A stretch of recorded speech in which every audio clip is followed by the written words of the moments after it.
നമസ്കാരം. പൊതുവേദിയിലേക്ക് സ്വാഗതം. ഇന്ന് രണ്ട് കേന്ദ്രമന്ത്രിമാരുടെ പ്രസ്താവന വിവാദങ്ങൾക്ക് തിരികൊളുത്തിയിരിക്കുകയാണ്. ഒന്ന്, കേന്ദ്രമന്ത്രി സുരേഷ് ഗോപി നടത്തിയ പ്രസ്താവനയാണ്. ഡൽഹിയിലെ തെരഞ്ഞെടുപ്പ് പ്രചാരണത്തിന്റെ ഭാഗമായാണ് സുരേഷ് ഗോപി തന്റെ പ്രസ്താവന നടത്തിയത്. അതേസമയം ബജറ്റ് പുറത്തുവന്ന സാഹചര്യത്തിലാണ് മന്ത്രി ജോർജ് കുര്യന്റെ പ്രസ്താവന. ഈ മന്ത്രിമാരുടെ പ്രസ്താവന കേരളത്തെ അപമാനിച്ചോ എന്നാണ് ന്യൂസ് 18 ഇന്ന് ചർച്ച ചെയ്യുന്നത്. എല്ലാവർക്കും പൊതുവേദിയിലേക്ക് സ്വാഗതം.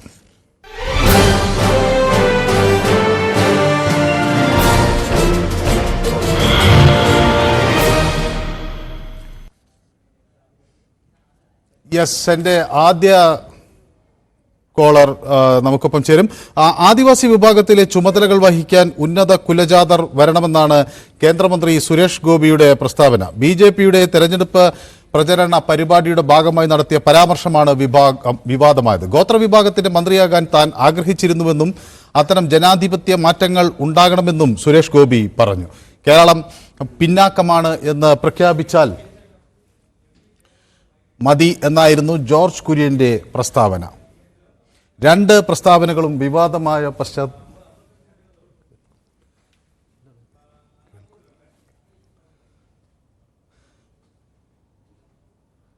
രണ്ട് മന്ത്രിമാരും പ്രസ്താവനകൾ നടത്തിയ പശ്ചാത്തലത്തിൽ വലിയ പ്രതികരണമാണ് ഇതിനെതിരെ ഉണ്ടായത്.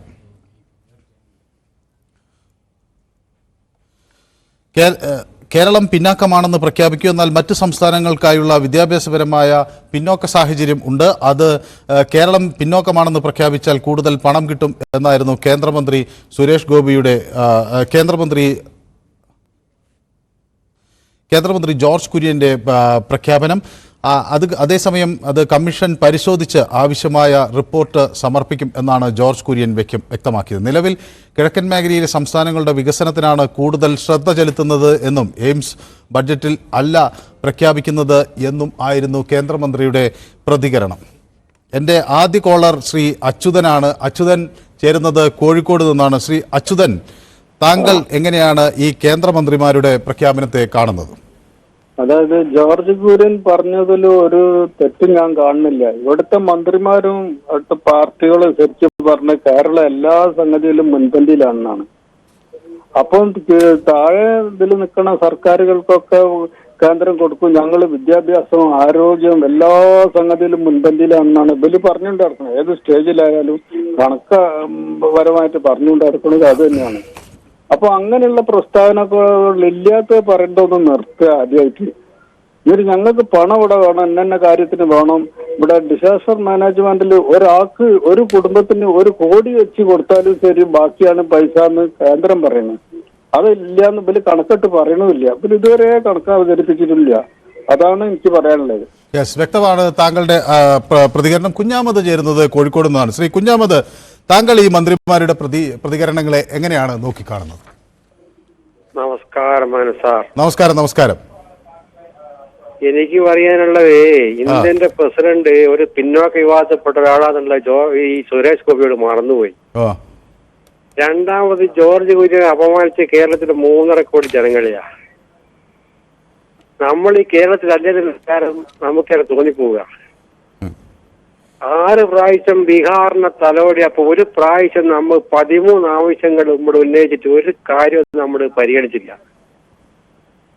ഇത് വലിയൊരു പരാജയത്തിനാൽ കേരളത്തിലെ BJP കാത്തിരിക്കുന്നു. ജനങ്ങളാകെ അത് ഇനി പ്രതിഷേധം രേഖപ്പെടുത്തുക. വ്യക്തമാണ് താങ്കളുടെ അഭിപ്രായം. മൊയ്തീൻ കുഞ്ഞ് നമുക്കൊപ്പം ചേരുന്നു അല്ലേ? മൊയ്തീൻ കുഞ്ഞ് എന്നല്ലേ പേര് പറഞ്ഞു? അതെ, കായംകുളത്തുനിന്ന് വിളിക്കുന്നു. ശ്രീ മൊയ്തീൻ കുഞ്ഞ്, കേൾക്കാമോ? ശ്രീ, താങ്കൾ എങ്ങനെ ഈ പ്രതികരണത്തെ ആരോടൊപ്പം നിൽക്കും? ഇത് അവർ ഉദ്ദേശിച്ചതല്ല വിവരിച്ചത് എന്ന ഒരു വശം, അവരുടെ വാക്കുകൾ വളച്ചൊടിച്ചു എന്നവർ പറയുന്നു. അതേസമയം മന്ത്രിമാർ കേരളത്തെ അധിക്ഷേപിക്കുന്ന തരത്തിലാണ് പ്രസ്താവനകൾ നടത്തിയത് എന്നാണ് മറുവിഭാഗത്തിന്റെ പ്രതികരണം. താങ്കൾ ആർക്കൊപ്പം നിൽക്കുന്നു? നമസ്കാരം. എല്ലാ മന്ത്രിമാരും MLA-മാരായിരുന്നാലും അല്ലെങ്കിൽ രാഷ്ട്രീയ നേതാക്കന്മാരായിരുന്നാലും എല്ലാവരും ഒരു കാര്യം പറഞ്ഞേച്ച് പിന്നെ അത് മാധ്യമങ്ങളുടെ പുറത്തോട്ട് കൊണ്ടുവന്ന് വയ്ക്കും. അവര് വളച്ചൊടിച്ച് കൊണ്ടുവന്നതാണ്. ഒരു വിവരവും ഇല്ലാത്ത മന്ത്രിമാരാണ് ഇവര് രണ്ടുപേരും. എന്തെങ്കിലും വിവരം ഉണ്ടായതെങ്കിൽ ഇത് പറയത്തില്ല. കാരണം എന്താണെന്ന് വെച്ചാൽ ഇത് അവരുടെ വീടാണ്. കേരളം എന്ന് പറയുന്നത് അവരുടെ വീടാണ്, അവരുടെ സംസ്ഥാനമാണ്. ഈ സംസ്ഥാനത്തിനെ പറ്റിയാണ് ഈ രണ്ട് മന്ത്രിമാരും പറഞ്ഞേക്കുന്നത്. ഈ രണ്ട് മന്ത്രിമാർക്ക് യാതൊരു യോഗ്യതയുള്ളതല്ല ഇത് പറയാന്. ഈ സുരേഷ് ഗോപി പറഞ്ഞെന്ന് പറയുന്നത് ഉയർന്ന ജാതിയിലുള്ള ആൾക്കാരെ കൊണ്ടുവന്ന് ഈ ഇവരുടെ മന്ത്രി സ്ഥാനത്ത് കൊണ്ടുവന്ന് വയ്ക്കണമെന്നാണ്. യെസ്, വ്യക്തമാണ് താങ്കളുടെ അഭിപ്രായം. സന്തോഷ് എന്നൊരു പ്രേക്ഷകൻ നമുക്കൊപ്പം ചേരുന്നത് കാസർഗോഡ് നിന്നാണ്. സന്തോഷ് എന്ത് കരുതുന്നു? സുരേഷ് ഗോപിയുടെ വാക്കുകൾ അദ്ദേഹം ഉദ്ദേശിച്ചതാണോ പ്രതികരണമായി വന്നത്? ശ്രീ ജോർജ് കുര്യനും എന്താണ് ഉദ്ദേശിച്ചു കാണുക? ഞാൻ സന്തോഷ്, കാസർഗോഡ് ചെറുവത്തൂരാണ്.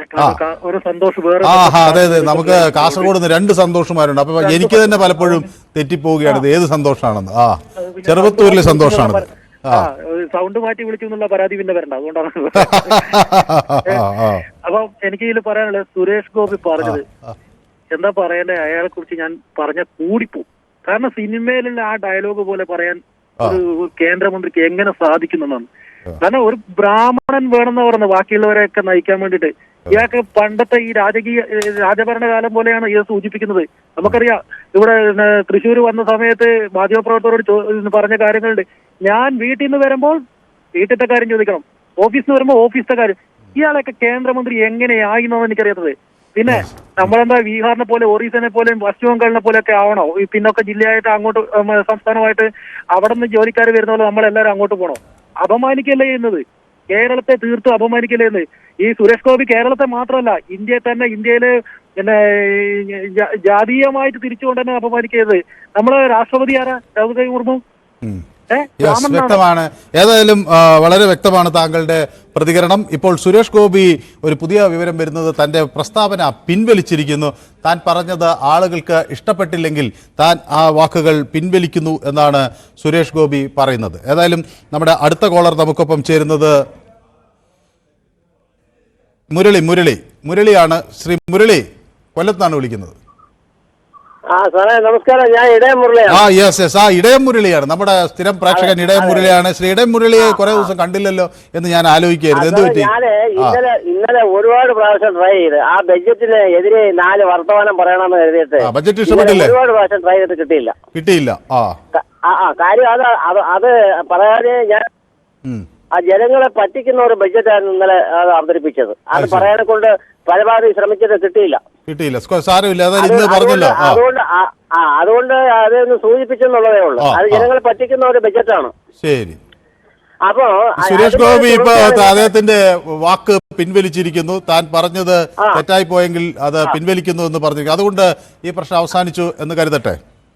ആ പ്രശ്നം അങ്ങനെ അവസാനിക്കത്തില്ല. ഇത് ഇപ്പൊ ഈ സുരേഷ് ഗോപി അങ്ങനെ ഒരു സംസാരം കേരളത്തിൽ ഉണ്ടാക്കാൻ വേണ്ടി മനഃപൂർവ്വം സൃഷ്ടിച്ചതാണ്. കാര്യം കേന്ദ്ര ബജറ്റ് ജനങ്ങളുടെ ശ്രദ്ധയിൽ നിന്ന് അല്ലെങ്കിൽ ജനങ്ങളുടെ ചർച്ചയിൽ നിന്ന് മാറ്റാൻ വേണ്ടിയുള്ള ഒരു ശ്രമമാണ്. അതൊന്നും കേരളത്തിലെ പ്രബുദ്ധരായ ആൾക്കാരുടെ മുന്നിൽ, ജനങ്ങളുടെ മുന്നിൽ അതൊന്നും വില പോവില്ല. പിന്നെ ഈ നമ്മുടെ സുരേഷ് ഗോപി ജയിച്ചു എന്നുള്ളൊരു യാഥാർത്ഥ്യമാണ്. പക്ഷെ അദ്ദേഹം BJPയുടെ ഒരു MP ആയിട്ട് ജനങ്ങൾ കാണുന്നില്ലെന്നുള്ളതാണ് ഒരു യാഥാർത്ഥ്യം.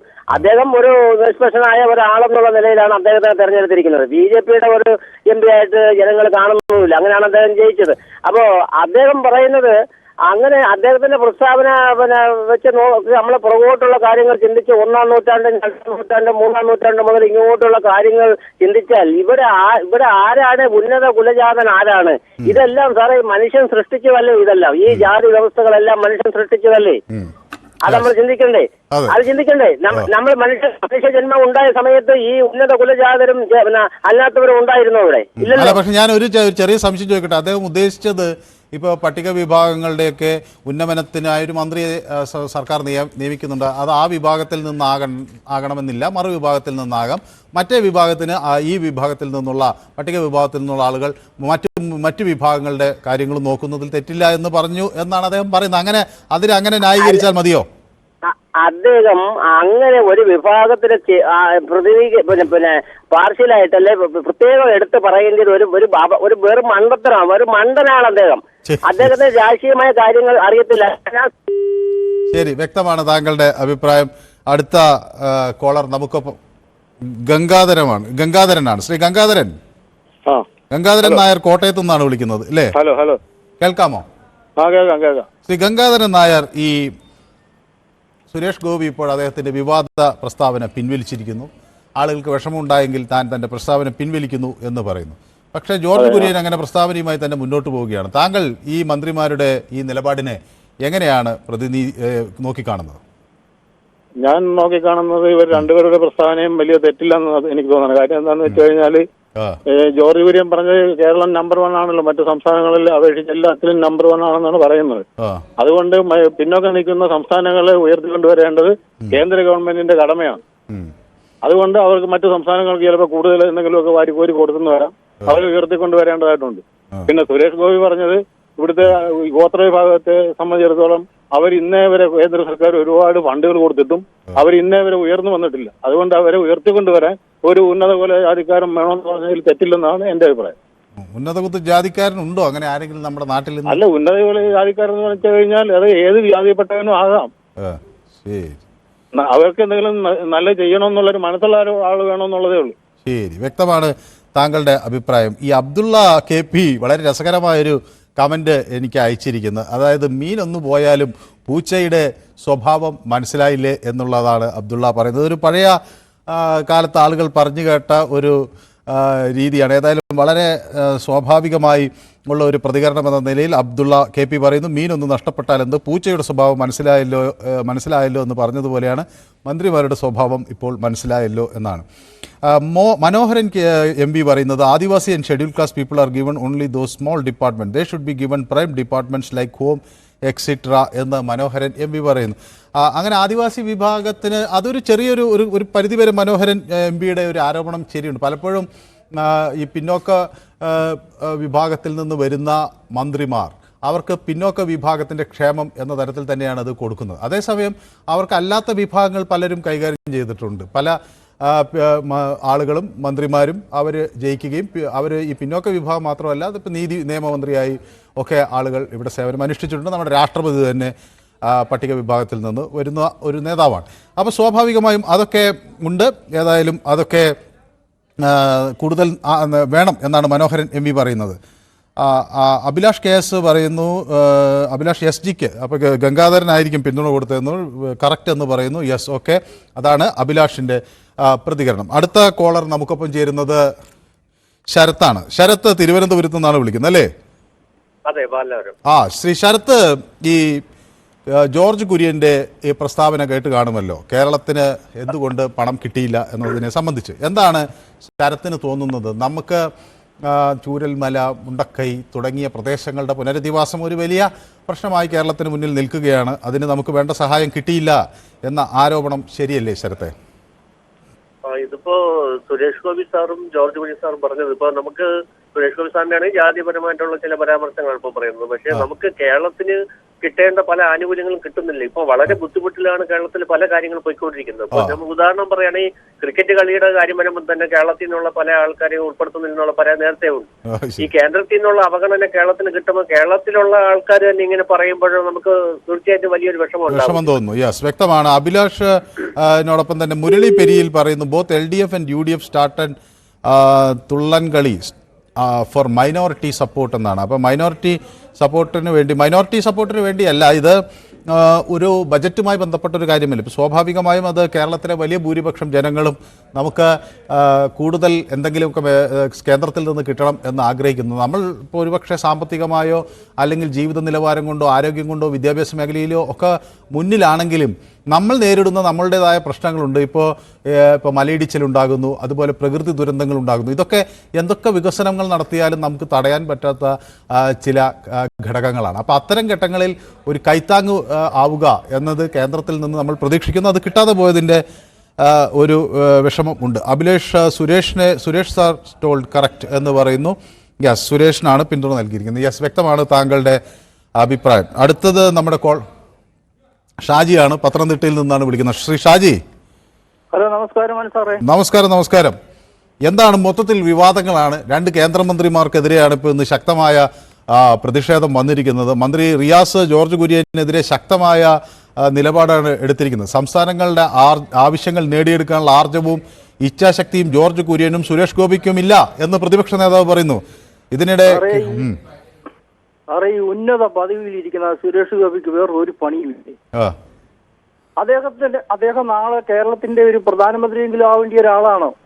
കേരളത്തിന്റെ പ്രധാനമന്ത്രി, കേരളത്തിൽ നിന്നുള്ള പ്രധാനമന്ത്രി. അതെ, ഭാവിയിൽ അല്ലെങ്കിൽ നാളെ. അത് ശരി. പക്ഷെ അദ്ദേഹം എന്തിനാണ് പ്രസ്താവന എടുക്കുന്നത്? എന്നിട്ട് പിൻവലിക്കുക. അതും കൂടാതെ കൊണ്ട് ഈ വയനാട്ടിൽ എന്തെങ്കിലും ഒരു സാധനം ചെയ്തു കൊടുത്തോ? ഇന്ന് വരെ ഒരു 10 പൈസയുടെ സാധനം ചെയ്തു കൊടുത്തോ? കൊടുത്തില്ല. യെസ്, വ്യക്തമാണ് താങ്കളുടെ അഭിപ്രായം. പശുമ്പ എന്നൊരു പ്രേക്ഷകൻ, ഈ പശുമ്പയെ പോലുള്ള ആളുകൾ, ഇതാണോ യഥാർത്ഥ പേരെന്ന് എനിക്കറിയില്ല, നിങ്ങൾ എങ്ങനെ വിളിക്കുന്നതാണെങ്കിൽ അങ്ങനെ സന്തോഷം, അങ്ങനെ തന്നെ ഇതിൽ പ്രതികരണം നടത്തുന്നത് കൊണ്ട് കുഴപ്പമില്ല. നിങ്ങളുടെ പേരുണ്ടെങ്കിൽ അത് എഴുതിയാൽ നമുക്ക് ആ പേര് വായിക്കുന്നതല്ലേ നല്ലത് എന്ന് ഞാൻ പലരോടും ചോദിക്കാറുണ്ട്. ചില പ്രേക്ഷകർ അതിനനുസരിച്ച് അവരുടെ പേരുകളും ഇടാറുണ്ട്. ഏതായാലും പശുമ്പ പറയുന്നത് ഫണ്ട് കിട്ടിയിട്ട് വേണം അടുത്ത വോൾവോ മേടിച്ച് ട്രിപ്പ് അടിക്കാൻ എന്നാണ്. അങ്ങനെയല്ല പശുമ്പ. നമ്മുടെ നാട്ടിലെ വേദന അനുഭവിക്കുന്ന ആളുകൾക്കൊക്കെ എന്തെങ്കിലുമൊക്കെ കിട്ടണം എന്ന് നമ്മളൊക്കെ കൂട്ടായി ആഗ്രഹിക്കുന്ന ഈ വോൾവോ എടുത്ത് യാത്ര ചെയ്തതിനെയും അന്ന് രക്ഷാപ്രവർത്തനം നടത്തിയതിനെയും ഒന്നും ഞാൻ യോജിക്കുന്നില്ല അതിനോടൊന്നും. എങ്കിലും നമ്മുടെ പാവപ്പെട്ട മനുഷ്യർക്ക് ആനുകൂല്യങ്ങൾ കിട്ടുക എന്നത് പൊതുവേദിയെ സംബന്ധിച്ചിടത്തോളം വളരെ പ്രധാനപ്പെട്ടതാണ്. മൊയ്ത് ചേരാപുരം പറയുന്നു, സുരേഷ് ഗോപി സാർ ഉന്നത കുലജാതനാണ് കേട്ടോ എന്ന്. അങ്ങനെ അത് അദ്ദേഹം കളിയാക്കിയതാണ്. ഏതായാലും അങ്ങനെ ഉന്നത കുലജാതൻ പിന്നെ താഴ്ന്ന കുലജാതൻ എന്നൊന്നുമില്ല. ഈ കുലമഹിമയൊക്കെ ഉദ്ഘോഷിച്ചുകൊണ്ട് നടക്കുന്ന കാലമൊക്കെ അവസാനിച്ചു.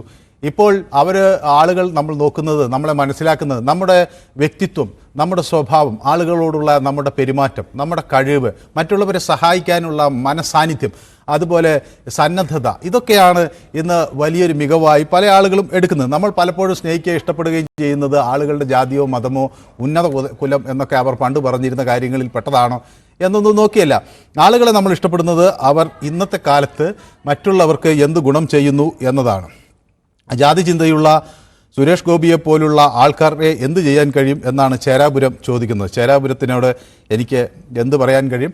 അതൊരു നാട് അദ്ദേഹത്തിനോട് പറഞ്ഞു തിരുത്തും എന്ന് ഞാനും വിശ്വസിക്കുകയാണ്. രാമാനന്ദ പ്രഭു പറയുന്നു, കേരളത്തിന് വേണ്ടി പറഞ്ഞു എന്ന് പറയുന്ന കേരളത്തിലെ 2 BJP മന്ത്രിമാരെ നിങ്ങൾക്ക് കേരള മക്കൾ ശരിക്കും ക്രിസംഗി മനസ്സ് ആണ് കാണിക്കുന്നതെന്നോ എന്തൊക്കെയോ പറയുന്നുണ്ട്. ഓക്കെ, ഷാജി ഭാസ്കരൻ നമ്മുടെ സ്ഥിരം പ്രേക്ഷകനാണ്, അദ്ദേഹം ഇന്നും എത്തിയിട്ടുണ്ട്. ഷാജി ഞായറാഴ്ച നമുക്കൊപ്പം ചേർന്നു, വളരെ സന്തോഷം. വിവരക്കേടാണ് BJPയുടെ കേന്ദ്രമന്ത്രി പറയുന്നത്, കേന്ദ്രമന്ത്രിയാകാൻ മാനദണ്ഡം എങ്കിൽ അതിന് വിവരക്കേട് പറയുന്നതാണ് കേന്ദ്രമന്ത്രിയാകാനുള്ള മാനദണ്ഡമെങ്കിൽ അതിന് അർഹൻ തന്നെ എന്നാണ് ഷാജി ഭാസ്കരൻ്റെ പ്രതികരണം. ഷാജി ഭാസ്കരൻ നമ്മുടെ സ്ഥിരം പ്രേക്ഷകനാണ്. പ്രതാപൻ പിള്ളൈ പറയുന്നു, മതചിന്ത ഒന്നുമില്ലാത്തവർ ആണവർ എന്ന് പറയുന്നു. ഓക്കെ, മോഹൻദാസ് പറയുന്നു, വോട്ട് ചെയ്യുമ്പോൾ ഇടതിനും വലതിനും ചെയ്യും, BJP വർഗീയ പാർട്ടി, എന്നിട്ട് ഇപ്പോൾ BJP ഒന്നും തന്നില്ല എന്ന് കിടന്ന് പറയുന്നു, നാണം ഇല്ലാത്തവരാണ് അവർ എന്നാണ്. അപ്പോൾ വോട്ട് ചെയ്യാത്തത് കൊണ്ടാണ് ഒന്നും കിട്ടാത്തത് എന്ന് പറയുന്നതിൽ കാര്യമില്ല ശ്രീ മോഹൻദാസ്. നമ്മളിപ്പോൾ ആർക്ക് വോട്ട് ചെയ്താലും ഇപ്പോൾ പ്രധാനമന്ത്രിക്ക് നരേന്ദ്രമോദി നമ്മുടെ എല്ലാവരുടെയും പ്രധാനമന്ത്രിയാണ്. നമ്മൾ ആർക്ക് വോട്ട് ചെയ്തു എന്നുള്ളതൊക്കെ രഹസ്യമാക്കി വെക്കുന്നത് അതുകൊണ്ടാണ്. പ്രധാനമന്ത്രി നമ്മുടെ എല്ലാവരുടെയും പ്രധാനമന്ത്രിയാണ്, രാഷ്ട്രപതി എല്ലാവരുടെയും രാഷ്ട്രപതിയാണ്. പ്രധാനമന്ത്രി നമ്മളെ എല്ലാവരെയും പൗരന്മാർ എന്ന നിലയിൽ നോക്കിക്കാണണമെന്നാണ് നമ്മൾ ആഗ്രഹിക്കുന്നത്. നമ്മൾ ചിലപ്പോൾ നോട്ടൊക്കെ വോട്ട് ചെയ്യും, അതൊക്കെ ഓരോരുത്തരുടെയും സൗകര്യമാണ്. അത് ജനാധിപത്യം അനുഭവിച്ചിരുന്ന ഒരു സൗന്ദര്യമാണ്. അപ്പോൾ വോട്ട് ചെയ്യാത്തവർക്ക് ഞങ്ങളൊന്നും കൊടുക്കില്ല എന്ന് പറയുന്നത് ഒരു ശരിയായ രീതിയാണെന്ന് തോന്നുന്നില്ല. കേരളത്തിന് കേന്ദ്രം എന്ത് കൊടുത്താലും ദിവസവും കേരളത്തിൽ ഉള്ളവർ കേന്ദ്രത്തെ തെളിവിളിക്കും എന്നാണ് ജോയ് ക്രിയേഷൻസ് പറയുന്നത്. അത് എനിക്കറിയില്ല, സ്വാഭാവികമല്ലേ, നമ്മൾ കൂടുതൽ വേണം എന്നാവശ്യപ്പെടുക ആണ് ചെയ്യുന്നത്. അപ്പോൾ സ്വാഭാവികമായി അങ്ങനെ കിട്ടും. രാമാനന്ദ പ്രഭു പറയുന്നു, ഇയാളെ വോട്ട് ചെയ്ത് ജയിപ്പിച്ച തൃശ്ശൂർകാർക്ക് അഭിനന്ദനങ്ങൾ എന്ന്. ഓക്കെ, അടുത്ത പ്രേക്ഷകൻ നമുക്കൊപ്പം ചേരുന്നത് ജോസഫാണ്. ജോസഫ് തൃശ്ശൂരിൽ നിന്നാണ് വിളിക്കുന്നത്. യെസ്, കേൾക്കാം. ഇദ്ദേഹം നമ്മുടെ പെരുന്നല പോപ്പില്ലേ, അദ്ദേഹം ഇങ്ങോട്ടൊക്കെ ഒറ്റ കെട്ടാണ്, ഒരേ പക്ഷികളാണ്. ഇത് ഇവിടെ മനസ്സിലാക്കേണ്ട കാര്യം, ഞാനൊരു ജനതശാസ്ത്രം പഠിച്ച ആളാണ്, പക്ഷെ എനിക്ക് ചരിത്രം ഭൂമിശാസ്ത്രമൊക്കെ വലിയ ഇഷ്ടമാണ്. ഈ ആദ്യം ആഫ്രിക്കയിലെ മനുഷ്യരുണ്ടാവുന്നത്, അവിടുന്ന് വന്നവരോടെ ഉള്ളൂ. നേപ്പാളിൽ നിന്ന് വന്നവരോട് നായന്മാരെന്ന് പറയുന്നുണ്ട്, അല്ല ആദിവാസികൾ എന്നൊരു വാദമുണ്ട്. ഒന്നാമത്തെ കാര്യം മനസ്സിലാക്കേണ്ടത്, ഇതിലെന്ത് കാര്യമുള്ളത്, ഈ ഒരു പേഴ്സണിൽ വരുന്ന ആന്ധ്രാപ്രദേശിൽ നിന്ന് ഓടി രക്ഷപ്പെട്ട ആൾക്കാരാണ് നമ്പൂരിമാർ, അവരെ നമ്മൾ മൊത്തം സ്വത്ത് കൊടുത്ത് നായന്മാര്, അങ്ങനെയുള്ള കാര്യങ്ങൾ. പിന്നെ ഇദ്ദേഹം ചെയ്യേണ്ട സുരേഷ് ഗോപി, ഇയാളിപ്പോ കമ്മീഷണറുടെ പോലീസുകാരാണ് അദ്ദേഹത്തിന്റെ വിചാരം. ശരി, വ്യക്തമാണ് താങ്കള് ആർഗ്യുമെന്റ് വ്യക്തമാണ്. ഇപ്പോൾ നമുക്ക് മറ്റൊരു പ്രേക്ഷകൻ കൂടി കാത്തു നിൽക്കുന്നു. പ്രദീപാണ് വിളിക്കുന്നത്. എനിക്ക് തോന്നുന്നു ബർമുഡ ട്രയാങ്കിളിൽ നിന്നാണ് വിളിക്കുന്നത്, അല്ലേ പ്രദീപ്? നമസ്കാരം. നമസ്കാരം. അവിടെ ഞാനേ ഞാൻ നമ്മുടെ ഈ ഞാൻ വർക്ക് ചെയ്യണത് വാൾമാർട്ടിലാണ്. അപ്പോ ഞങ്ങളുടെ ജോബിന്റെ ഭാഗമായിട്ടാണ് ഓരോ Caribbean islands, north America, I think ഞാൻ ഓൾറെഡി പറഞ്ഞെന്ന് തോന്നുന്നു. അപ്പോ ഓരോ പ്രാവശ്യം വിളിക്കുമ്പോഴും ഞാൻ ഇന്ന സ്ഥലം എന്ന് പറയുന്നത് അല്ല, എനിക്കറിയാലോ. അപ്പൊ ഞാൻ പൊതുവേദിയിലെ പല ആളുകളെയും വളരെ ക്ലോസ് ആയി വാച്ച് ചെയ്യുന്നുണ്ട്. അപ്പൊ ഇതിലൊരു പ്രേക്ഷക എന്നെ വിളിച്ചു. അപ്പൊ ഞാൻ പറഞ്ഞു, നിങ്ങൾ തെരഞ്ഞെടുപ്പിൽ നിൽക്കാൻ പോകുന്ന കാര്യം ഞാൻ അറിഞ്ഞു എന്ന് പറഞ്ഞു. അപ്പൊ അവര് തന്നെ ഞെട്ടിപ്പോയി. അപ്പൊ എന്ന് പറഞ്ഞ പോലെ പൊതുവേദിയിൽ വിളിക്കുന്ന പ്രേക്ഷകരെ യഥാർത്ഥത്തിൽ അവർ സത്യസന്ധരായിട്ട് എന്തൊക്കെയാണ് ചെയ്യുന്നു എന്ന് കൂടി ഞങ്ങൾ അപ്പൊ പലരും പൊതുരംഗത്തൊക്കെ ഉള്ളവരാണ്. ഞങ്ങൾ വലിയ അഭിമാനം തോന്നുന്ന ഒരു കാര്യമാണ്. ഏതായാലും ബർമുഡ ട്രയാങ്കിളിൽ ഇപ്പൊ പകലാണ്, രാവിലെ തൊട്ട് നേരം വെളുത്തുക കാണുള്ളൂ അല്ലേ? ഇപ്പൊ 7:03 രാവിലെ 7:03 സൺഡേ. അതെ അതെ. മിസ്റ്റർ മനു, അപ്പൊ നമ്മുടെ വിഷയത്തിലോട്ട് വന്നു കഴിഞ്ഞാലേ, പിന്നെ ഈ ലോകത്തിന്റെ ഏതോ കോണിൽ ഇരുന്ന് കഴിഞ്ഞാലും ഈ പൊതുവേദി ഒന്ന് രാവിലെ എങ്ങനെ എണീറ്റ് വിളിച്ചില്ലെങ്കിൽ ഒരു സുഖമില്ലായ്മ. ഞങ്ങൾക്കൊക്കെ വലിയ അഭിമാനമാണ് ബർമുഡ ട്രയാങ്കിളിൽ ഇരുന്ന ആളുകൾ ന്യൂസ് 18 പൊതുവേദി കാണുന്നു എന്ന് പറയുന്നത് തന്നെ ഒരു മികവാണ് ഞങ്ങൾക്ക്. അതെ. അല്ല, അത് ഞാൻ നേരത്തെ വിളിച്ചപ്പോ തന്നെ അവിടെ ഫോൺ അറ്റൻഡ് ചെയ്ത പുള്ളി ചോദിച്ചു, ഇങ്ങനെ ഐലൻഡിൽ എങ്ങനെയാണ് ഒരുപാട് കപ്പലും ഫ്ലൈറ്റ് ഒക്കെ പോയി, ഇവിടെ പ്രശ്നമാണോ എന്നൊക്കെ ചോദിച്ചു. ഞാൻ പറഞ്ഞു, ആക്ച്വലി അങ്ങനെ ഒന്നുമില്ല, വെറുതെ കുറെ എക്സാജറേറ്റ് ചെയ്ത് പറയാനാണ്. ബേസിക്കലി അങ്ങനെയല്ല. ഒരു ദിവസം ബർമുഡ ട്രയാങ്കിളിനെ കുറിച്ചുള്ളത് പറയുകയാണെങ്കിൽ അതിന്റെ കുറച്ച് ഡീറ്റെയിൽ ആയിട്ട് എന്നാൽ അറിയുന്നത് പറഞ്ഞു തരാം. എനിവേ, മിസ്റ്റർ മനു, ഈ സുരേഷ് ഗോപി എന്നൊരു വ്യക്തിയില്ലേ, ഇദ്ദേഹം ശരിക്കും പച്ചയായ ഒരു മനുഷ്യനാണ്. ശരിക്കും പറഞ്ഞാൽ വെറും ശുദ്ധനും പച്ചയായ ഒരു മനുഷ്യനാണ് ഇദ്ദേഹം. അതുകൊണ്ടാണ് ഇദ്ദേഹത്തിന് ഇത്തരത്തിലുള്ള അബദ്ധങ്ങളൊക്കെ പറ്റുന്നത്.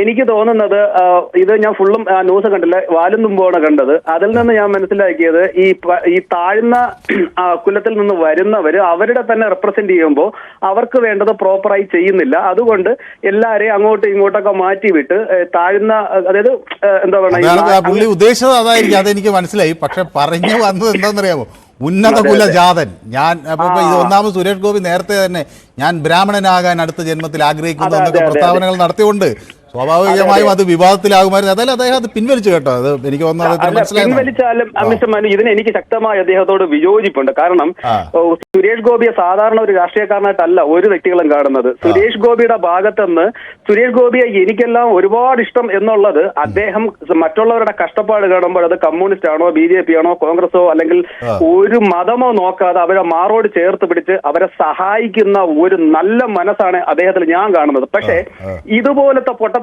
പറഞ്ഞ് അവനവന്റെ പേഴ്സണാലിറ്റി കളയാൻ പാടില്ലെന്നുള്ളതാണ് എനിക്ക് ഒരു റിക്വസ്റ്റ് ഉള്ളത്. കാരണം അദ്ദേഹം അങ്ങനെ ചെയ്യാൻ പാടില്ല. അദ്ദേഹം അളന്നും തൂക്കിയും വേണം പറയണം. കാരണം പണ്ടത്തെ പോലെ അയാൾ ഒരു വെറും ഒരു സിനിമാ നടനല്ല. അയാൾ ഇന്ന് വന്നിട്ട് ഒരു MP ആണ്, ഒരുപാട് ജനങ്ങളെ റെപ്രസെന്റ് ചെയ്യുന്ന ആളാണ്. വരുന്ന ഓരോ വാക്കുകളും അത് BJPയെ കൂടെ ബാധിക്കും, മോദിയെ ബാധിക്കും. ഇതെല്ലാം വന്നിട്ട് BJPക്കും മോദിക്കും എല്ലാം ദോഷം ചെയ്യും. പിന്നെ നമ്മുടെ ഇദ്ദേഹത്തിന്റെ കാര്യം കൂടെ പെട്ടെന്ന് പറഞ്ഞു നോക്കാം. പറഞ്ഞെന്ന് പറഞ്ഞു കഴിഞ്ഞാൽ, നമ്മുടെ ഇദ്ദേഹം ഹീമും പിന്നെ എനിക്ക് തോന്നുന്ന കൈരളിയുടെ ഏതോ ഒരു ചീഫ് എഡിറ്റർ ഉണ്ട്, പേര് മറന്നുപോയി. ഇവരെല്ലാം കൂടെ കേരളത്തിനൊന്നും തന്നില്ല, ഇതാണെന്ന് പറഞ്ഞ് വിളിച്ചപ്പോഴാണ് പറഞ്ഞത്, നിങ്ങൾ കേരളം എല്ലാത്തിലും ടോപ്പ് എന്നല്ലേ പറയണേ, അത് കേരളം പിന്നോക്കാണെന്ന് പറയൂ, എന്നാൽ ഞങ്ങൾ അതിനെ പരിഗണിക്കാം. പിന്നെ ഈ ഒരു ബജറ്റിൽ വന്നിട്ട് ഒരിക്കലും ഒരു സ്റ്റേറ്റിന് മാത്രമേ ഒന്നും കൊടുത്തിട്ടില്ല. ആകപ്പാടെ കൊടുത്തത് ബീഹാറിന്. അതെ അതെ, അത് ഫുഡ് ഇൻഡസ്ട്രിയായിട്ട് ബന്ധപ്പെട്ടാണ്. ഇന്ന് ഒരുപാട് പേര് കൊടുത്തു, ഫുഡ് കൊടുത്തു, എയർപോർട്ട് കൊടുത്തു, പിന്നെ മഖാന കൃഷിക്കുള്ള പ്രത്യേക പരിരക്ഷ കൊടുക്കുന്നു. അങ്ങനെ അത് തെരഞ്ഞെടുപ്പൊക്കെ മുന്നിൽ കണ്ട അതൊക്കെ സ്വാഭാവികമാണ്. എല്ലാവരും ബജറ്റ് വരുമ്പോൾ അങ്ങനെയൊക്കെ ചെയ്യുന്നതാണെന്നേ പറയാനുള്ളൂ, അല്ലേ? അവരങ്ങനെ കുറച്ച് ഫേവറൊക്കെ ചെയ്യും. പക്ഷെ എല്ലാ സ്റ്റേറ്റുകൾക്കും ഇത് ഇന്നലെ പറഞ്ഞ കൂട്ടത്തിലാണ്, എല്ലാ സ്റ്റേറ്റുകളുടെയും ഡെവലപ്മെന്റ് ആണ്, ഇന്ത്യയുടെ ഡെവലപ്മെന്റ് ആണ് നോക്കുന്നത്. സകല സാമ്പത്തിക വിദഗ്ധരും പറയുന്നത് ഇത് ഇന്ത്യ കണ്ടതിലെ ഏറ്റവും നല്ലൊരു ബജറ്റ് ആണെന്ന്. ശരി, വ്യക്തമാണ്. Thank you so much. Bermuda ട്രയാങ്കിളിൽ നിന്നും പൊതുവേദിയെ ഓർക്കുന്നുവെന്നും ഇതിൽ പങ്കുചേരുന്നുവെന്നും പൊതുവേദിയുടെ ഒരു വലിയ കരുത്തതാണ്. ആളുകൾ പല സ്ഥലങ്ങളിൽ പോയി അവിടുത്തെ അനുഭവങ്ങളും നമ്മുടെ രാജ്യവും മറ്റ് സ്ഥലങ്ങളുമൊക്കെ ആയി താരതമ്യം ചെയ്തുമൊക്കെ സംസാരിക്കുമ്പോൾ പൊതുവേദിക്ക് അത് കാഴ്ചക്കാർക്കും നമ്മുടെ രാജ്യത്തെക്കുറിച്ച് ഒരു കൃത്യമായൊരു ചിത്രം കിട്ടാൻ ഒക്കെ അത് സഹായിക്കുന്നു എന്നുള്ളതാണ്. പല രാഷ്ട്രീയക്കാരുണ്ട്. ലക്ഷ്മി നാരായണൻ തൃശ്ശൂരിൽ നിന്നാണ് ചേരുന്നത്. ശ്രീ ലക്ഷ്മി നാരായണൻ, വളരെ ചുരുങ്ങിയ വാക്കുകളിൽ താങ്കൾക്ക് പറയാമോ, ഈ കേന്ദ്രമന്ത്രിമാരുടെ പ്രതികരണങ്ങൾ BJPയെ പ്രതിരോധത്തിലാക്കിയോ അതോ നമ്മുടെ കേരളത്തെ പ്രതിരോധത്തിലാക്കിയോ? ശരി, ഞാൻ ലക്ഷ്മി നാരായണനിലേക്ക് വരാം. ജോയ് ക്രിയേഷൻസ് പറയുന്നത് കേന്ദ്രവും BJPയും വർഗീയം, കേരളത്തിലുള്ളവർക്ക് പക്ഷേ കേന്ദ്രത്തിൻ്റെ പണത്തിന് വർഗീയതയില്ല, കേരളത്തിൽ ഉള്ളവരോട് കുറച്ച്. അത് എൻ്റെ ജോയ് ക്രിയേഷൻസ്, അങ്ങനെ നമ്മൾ പറയരുത്. കേരളം അവിടെ BJPയെ ചില ഇവിടുന്ന് ആളുകൾ എതിർക്കുന്നുണ്ടാവും, വർഗീയ പാർട്ടി എന്ന് വിളിക്കുന്നുണ്ടാവും, അവർ തിരിച്ച് ഇവരെ മറ്റു ചിലതും വിളിക്കുന്നുണ്ടാവും. പക്ഷേ പണം അങ്ങനെ ആരെങ്കിലും എടുത്തു തരുന്നതല്ല, അത് ഇവിടുത്തെ ആളുകളും നികുതി അടയ്ക്കുന്നു, കേരളത്തിലെ ആളുകളും മറ്റുള്ള ആളുകളൊക്കെ നികുതി അടയ്ക്കുന്ന പണം ആണ് കേന്ദ്രത്തിൻ്റെ കയ്യിലേക്ക് വരുന്നത്. അല്ലാതെ കേന്ദ്രം എവിടെന്നെങ്കിലും കുറച്ച് പണം കൊണ്ടുവന്ന് അവർക്ക് ഇഷ്ടമുള്ളവർക്ക് കൊടുക്കുകയില്ല. അപ്പോൾ അത് അതിന് വീതം വയ്ക്കുമ്പോൾ സ്വാഭാവികമായും പാവപ്പെട്ട ദരിദ്രരായ പിന്നോക്കാവസ്ഥയിലുള്ള ആളുകൾക്ക് അത് കിട്ടണം എന്നത് ഒരു വശത്തെ ഒരു നിലപാടാണ്. മറുവശത്ത് അത് പരമാവധി അതിലൊരു നീതിപൂർവമായ ഒരു ഇടപെടൽ ഉണ്ടാകണം എന്ന് കാണിക്കാനുള്ളതാണ്. ഇതിലൊരു പ്രധാന കാര്യം, പലപ്പോഴും ഈ ഉത്തരേന്ത്യൻ സംസ്ഥാനങ്ങൾക്ക് പണം കിട്ടാത്തതുകൊണ്ട് മാത്രമല്ല അവിടെ ഒരു പുറകിലായി പോയത്, പലപ്പോഴും വലിയ തോതിലുള്ള അഴിമതി അവിടെ നമുക്ക് കാണാൻ കഴിഞ്ഞിട്ടുണ്ട്. അപ്പോൾ അതും ഒരു ഘടകമാണ്. കേരള അഴിമതിയുടെ കാര്യത്തിൽ കുറേയൊക്കെ കുറവാണ് എന്നാണ് പൊതുവെ പറഞ്ഞു കേൾക്കുന്നത്. ഏതായാലും അപ്പോൾ വികസനത്തിൻ്റെ കാര്യത്തിൽ ആളുകൾ ഇനി അവരുടെ നാട്ടിൽ വികസനം വരാൻ ഇനി കിട്ടുന്ന പണം വളരെ വൃത്തിയായി ചെലവഴിക്കണം എന്ന ഒരു സന്ദേശം കൂടി ഇവിടെ നൽകുന്നുണ്ട്. ഈ ഇവനിയ ദേവു പറയുന്നത്, ഇവനിയ ദേവു വിയർക്കാതെ ജയിച്ചവന് വിവരക്കേട്, വിരോധമില്ലാതെ സംസാരിക്കാൻ പറ്റില്ലല്ലോ നമ്മൾ എന്ന് പറയുന്ന, അങ്ങനെ വിയർക്കാതെ ജയിച്ചല്ല അദ്ദേഹം, വിയർക്കാതെ ആരും ജയിക്കില്ല ഇവാനിയ. എല്ലാവരും ജനങ്ങൾ അവരെ ഇഷ്ടപ്പെട്ടിട്ടാണല്ലോ തിരഞ്ഞെടുക്കുന്നത്. അപ്പോൾ ചിലപ്പോൾ ആളുകളുടെ കയ്യിൽ നിന്ന് ചില തെറ്റുകളൊക്കെ പറ്റുമായിരിക്കും, അതൊക്കെ തിരുത്താൻ അവർ തയ്യാറാകണം എന്നാണ് പറയുന്നത്. ചന്ദ്രമോഹൻ പറയുന്നു മരുമോനോടൊപ്പം ടൂറ് പോകാനാണോ കാശ് ചോദിക്കുന്നതെന്ന് ചോദിക്കുന്നു. റെജിമോൻ പറയുന്നു Gopi sir is A great person but he is helpless എന്ന് പറയുന്നു. അനിലേഷ് പറയുന്നു പ്രധാനമന്ത്രി കേരളത്തുകാർക്ക് ഇവരുടെ, എനിക്ക് അത് ഇംഗ്ലീഷിൽ മലയാളം എഴുതുന്നതുകൊണ്ട് പെട്ടെന്ന് മുഴുവനായും വായിക്കാൻ പറ്റുന്നില്ല. സിദ്ധാർത്ഥൻ പറയുന്നു കുറ്റം പറയാൻ മാത്രമേ ഈ രാഷ്ട്രീയക്കാർക്ക് പറ്റൂ. 60 വർഷമായി മാറി മാറി ഭരിക്കുന്ന കോൺഗ്രസ്സുകാർക്കും കമ്മ്യൂണിസ്റ്റുകാർക്കും നാടിനു വേണ്ടി എന്തെങ്കിലും ചെയ്യാൻ കഴിഞ്ഞോ എന്ന് ചോദിക്കുന്നു. ജോയ് ക്രിയേഷൻസിന് വല്ലാതെ ദേഷ്യം വന്നിട്ടുണ്ട്. കേരളം നല്ലതാണോ അവതാരക, അങ്ങയുടെ അഭിപ്രായം അറിയാനാണ്. കേരളത്തിന് താരതമ്യം എൻ്റെ ഒരു അഭിപ്രായമല്ല, നമ്മുടെ രാജ്യം നടത്തിയ പഠനങ്ങളിൽ അഴിമതി കുറഞ്ഞ സംസ്ഥാനങ്ങളിൽ ഒന്നായാണ് കേരളം കാണുന്നത്. അതുപോലെ നീതി ആയോഗ് പോലുള്ള നമ്മുടെ രാജ്യത്തിൻ്റെ ഏജൻസികൾ നടത്തുന്ന ഒരു പരിശോധനയിൽ ഉയർന്ന ജീവിത നിലവാരവും അതുപോലെ സാഹചര്യങ്ങളും ഒക്കെ നിൽക്കുന്നത് കേരളത്തിലാണ്. ഇപ്പം മറ്റു പലയിടങ്ങളിലെയും അതിദാരിദ്ര്യരുടെ കണക്കെടുത്താൽ കേരളത്തിൽ അത് 0.5% മാത്രമാണ്. മറ്റ് പലയിടങ്ങളിൽ അങ്ങനെയില്ല. വാഹനമുള്ളവരുടെ കണക്കെടുത്താൽ കേരളത്തിൽ 4 ഒരാൾക്ക് വാഹനം ഉണ്ടെന്നാണ്. മറ്റ് സ്ഥലങ്ങളിൽ നോക്കുമ്പോൾ അത് 10-1, 20-1 ഒക്കെയാണ്. അപ്പോൾ അങ്ങനെ ജീവിത നിലവാരം ഉയർന്നതാണെന്ന് ഞാൻ പറയുന്നതല്ല, അത് കേന്ദ്ര സർക്കാർ തന്നെ പുറത്തുവിട്ട കണക്കിൽ പറയുന്നതാണ്. അതുകൊണ്ട് ജോയ് ക്രിയേഷൻസ് എന്നോട് പിണങ്ങരുത്, പൊതുവേദി വിട്ടു പോകരുത്. അത് ചില ആളുകൾക്ക് അങ്ങനെയുണ്ട്, പിണങ്ങി അവരങ്ങ് പൊക്കളയും. അതാണ്. സ്റ്റാറ്റസ് വേൾഡ് പറയുന്നത് കേരളം അഴിമതിയിൽ 4th ആണ് എന്നാണ്. അങ്ങനെയാണോ? ഞാൻ അങ്ങനെയല്ല പക്ഷേ കേട്ടിരിക്കുന്നത്. അഴിമതിയുടെ കാര്യത്തിൽ താരതമ്യേന കേരളം താഴെയാണെന്നാണ് ഞാൻ മനസ്സിലാക്കിയിരിക്കുന്നത്. BJPയുടെ പണമല്ല കൊടുക്കേണ്ടത് എന്ന് പറയുന്നു തോമസ് മാത്യു. മോഹനൻ പറയുന്നു കേന്ദ്രം തന്നില്ലെങ്കിലും കേരളം ഭരിക്കുന്ന നട്ടലുള്ള നേതാക്കൾ ഇവിടെയുണ്ട്, അവർ അതിന് മാർഗം കാണും. പിന്നെ സുരേഷ് ഗോപി സഹായിച്ചിട്ടാണല്ലോ ഞങ്ങളൊക്കെ ജീവിക്കുന്നത് എന്ന് മോഹനൻ തൈത്തോടാൻ പറയുന്നു. ഓക്കെ, മോഹനൻ തൈത്തോടാൻ അങ്ങനെയല്ല, നമുക്ക് ഇപ്പോൾ അവർ തന്നില്ല ഇവർ തന്നില്ല എന്നല്ല, നമുക്ക് ആ കേന്ദ്രത്തിൽ നിന്ന് കിട്ടേണ്ട കാര്യങ്ങൾ ചോദിച്ചു വാങ്ങിക്കാനുള്ളൊരു ആർജവം കൂടി ഇവിടുത്തെ ജനപ്രതിനിധികൾക്കുണ്ടാകണം. അത് BJPക്കാരായാലും ശരി, കോൺഗ്രസ്സുകാരായാലും CPMകാരായാലും ഇവിടെ നിന്ന് തിരഞ്ഞെടുക്കപ്പെട്ട് പാർലമെൻറ്റിലേക്ക് പോകുന്ന ആളുകളുടെ ഉത്തരവാദിത്വം കൂടിയാണ് അത് പിടിച്ചു വാങ്ങാൻ, തന്നില്ലെങ്കിൽ ചോദിച്ചു വാങ്ങാൻ, കഴിഞ്ഞില്ലെങ്കിൽ പിടിച്ചു വാങ്ങാൻ കഴിയുന്നവർ അവർ പ്രകടനം കാഴ്ചവെക്കണം. അതിന് അവർ പരാജയപ്പെട്ടാൽ അവർ അതിൻ്റെ പരാജയം ഏറ്റെടുക്കണം. അല്ലാതെ ഞങ്ങൾക്ക് തന്നില്ല എന്ന് പറഞ്ഞ് അവർക്കും രക്ഷപ്പെടാൻ കഴിയില്ല. ഉളിയനാടൻ പറയുന്നു കേരളത്തിൽ അഴിമതി ഇല്ല, അല്ലെ 500 രൂപയുടെ PP കിറ്റ് 3 ഇരട്ടിക്ക് വാങ്ങിയെന്ന്. അതെ അതുണ്ട്. പക്ഷേ നമ്മുടെ കേരളത്തിലെ 500 രൂപയുടെ PP കിറ്റാണ് 3 ഇരട്ടിക്ക് വാങ്ങിയ ഒരു ആരോപണം വന്നിരിക്കുന്നത്. മറ്റു പല സംസ്ഥാനങ്ങളിൽ കാലിത്തീറ്റ കുംഭകോണമൊക്കെ 1000 കോടി രൂപയുടെ എത്രയോ കാലങ്ങൾക്ക് മുമ്പാണ്. അതൊക്കെയാണ് ഞാൻ പറഞ്ഞു വന്നത്. ഓക്കെ, സുരേഷ് ഗോപി ദുരിതാശ്വാസത്തോടെ ഒന്നും പറഞ്ഞതല്ല എന്ന് പറയുന്നു സുരേഷ് കുമാർ താഴത്തുവിട്. സുരേഷ് ഗോപി ദുരുദ്ദേശത്തോടെയല്ല പറഞ്ഞത്, എങ്കിലും വാക്കുകൾ പറയുമ്പോൾ ശ്രദ്ധിക്കണം, ജാതിയിൽ ഉന്നത കുലമെന്ന് ഒന്നില്ലല്ലോ എന്ന് സുരേഷ് കുമാർ പറയുന്നു. യെസ് അതാണ് സുരേഷ് കുമാറിൻ്റെ നിലപാട്. ദുബായിൽ നിന്ന് മനോജ് പറയുന്നു BJP സ്റ്റാറ്റസ് ശരിയല്ല. അതുപോലെ തോമസ് മാധവൻ കിട്ടുന്നത് കൂടി ചെയ്യാൻ നമ്മൾ പഠിക്കണമെന്നാണ്. ചില പണം കിട്ടുന്നത് ചിലവാക്കുന്നില്ല എന്ന വലിയ ആരോപണം പല ആളുകൾ ഉന്നയിക്കുന്നുണ്ട്. ഏതായാലും അതിൻ്റെയൊക്കെ വിശദാംശങ്ങൾ നമുക്കൊന്ന് നോക്കേണ്ടതുണ്ട്. ഒരു ചെറിയ ഇടവേള അനിവാര്യമായി വരികയാണ്. നിറയെ പ്രേക്ഷകർ നമുക്ക് ഒപ്പം യൂട്യൂബിലും ഒക്കെ ചേർന്നിട്ടുണ്ട്. പൊതുവേദി തുടരുകയാണ്. പൊതുവേദിയിൽ ഇപ്പോൾ വിജയൻ എന്നൊരു പ്രേക്ഷകനാണ് കൊല്ലത്ത് നിന്ന് നമുക്കൊപ്പം ചേരുന്നത്. ശ്രീ വിജയൻ, താങ്കൾക്ക് എന്ത് തോന്നുന്നു? ഇപ്പോൾ സുരേഷ് ഗോപി, ഇപ്പോൾ ഒരു പ്രേക്ഷകൻ എനിക്ക് എഴുതുന്നത്, ഇപ്പോൾ സുരേഷ് ഗോപി പിന്നെ പരാതി തൻ്റെ പ്രസ്താവന പിൻവലിച്ചല്ലോ, അപ്പോൾ അത് വിട്ടുകളഞ്ഞുകൂടെ എന്നാണ് ശ്രീധരൻ എ എന്ന ഒരു പ്രേക്ഷകൻ എനിക്ക് അയക്കുന്നത്, മെസ്സേജ് അയക്കുന്നത്. അപ്പോൾ ഞാൻ ചോദിക്കുന്നത്, ശ്രീ വിജയൻ എന്ത് തോന്നുന്നു? വിട്ടുകളയാമോ വിജയൻ? നമസ്തേ സാറേ. നമസ്കാരം. ഈ കേന്ദ്രമന്ത്രിമാരെ രണ്ടുപേരെയും എനിക്ക് തോന്നുന്നു അവരെ രണ്ടുപേരെയും ബാക്കിയുള്ളവർ ചേർന്ന് ആക്ഷേപിക്കാമെന്നാണ്. കാരണം അദ്ദേഹം മന്ത്രി ന്യൂനപക്ഷ മന്ത്രി കേന്ദ്രമന്ത്രി ജോർജ് കുര്യൻ ജോർജ് കുര്യനൊക്കെ എത്രയോ കാലമായിട്ട് ഈ പാർട്ടിക്കകത്ത് നിന്ന് ഒരു അക്ഷരം മിണ്ടാതെ നിന്ന് അവസാനം അവര് വിളിച്ചു കൊടുത്തു. അങ്ങനെയൊക്കെയുള്ളത് തെറ്റിയല്ലേ. പിന്നെ ഇന്ത്യയില് BJP-യുടെ മന്ത്രിമാരായാലും ആരായാലും ഒരു സ്റ്റേറ്റിലും ഒരുത്തരെയും ഒരു സ്റ്റേറ്റിനെ കുറിച്ചോ ഒരു അപവാദവും പറയത്തില്ല, ആരെയും ആക്ഷേപിക്കാറില്ല. എന്നാൽ എനിക്ക് ഇതേവരെ മനസ്സിലായിട്ടുള്ളത് സുരേഷ് ഗോപിയെ കുറിച്ച് പറയുന്നത് എല്ലാം തെറ്റാണ്. അദ്ദേഹം എന്തോ പറഞ്ഞതിനകത്ത് എന്തെങ്കിലും ഒരു പെറ്റക്ക് വന്നിട്ടുണ്ടെങ്കിൽ അതൊന്നും ഒരു വിഷയമാക്കേണ്ട കാര്യം.